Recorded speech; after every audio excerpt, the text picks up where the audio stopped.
Let's talk about makeup for hooded eyes. Most standard makeup tutorials are standard for standard eyes, but a lot of people have hooded eyes, either because of genetics or just the passage of time. And those standard tutorials say to put your crease color in your crease like this.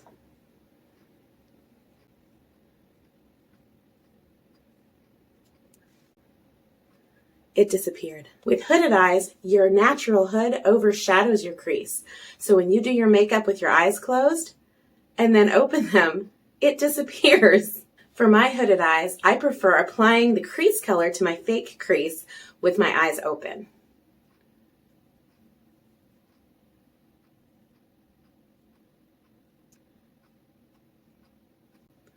Now you can see it.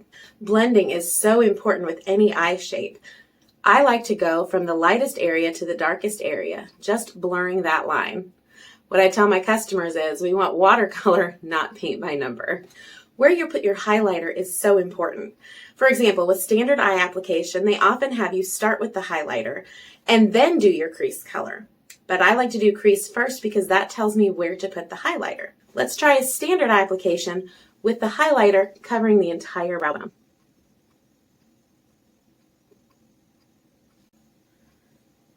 That's okay. Where I like to put it for my hooded eyes is on the exposed part of the brow bone and also the entire lid.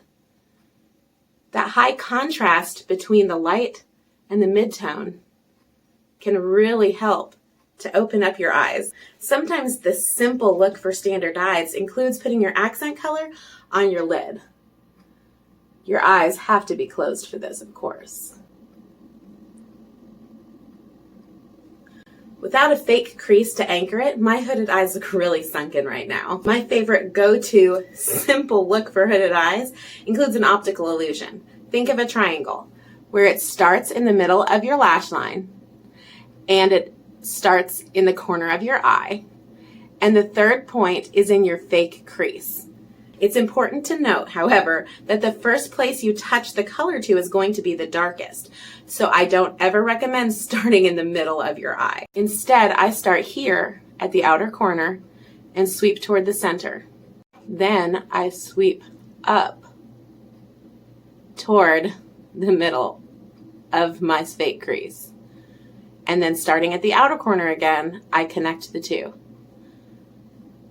and then fill it in.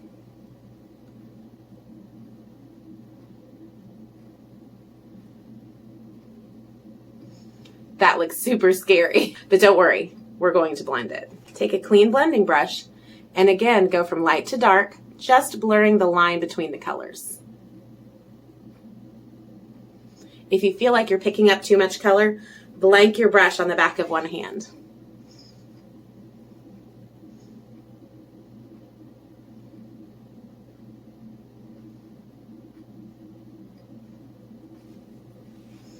That's a lot better. Another hack for hooded eyes involves eyeliner placement. Standard eyeliner placement is along the lash line, one thickness.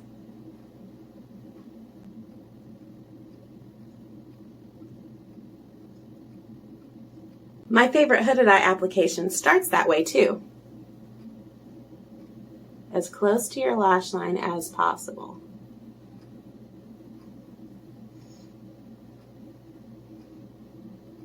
I like to slightly open my eye periodically to check to see I've gotten everything filled in. Now for the hack. Just at the outer corner, slightly thicken your line in a wedge. Even when you're not doing a wing eyeliner, you can still thicken this outer wedge to give yourself a little bit of a lift at the corner. Use a trusty Q-tip to clean up any bobbles. If you're wondering about the colors I used today, I went with Cinnabar for the midtone in my fake crease, Moonstone for my highlighter, Merlot, my favorite for the accent, and then Espresso with a damp eyeliner brush for my eyeliner. Here's the finished eyeshadow look for standard eyes and what I recommend for hooded eyes.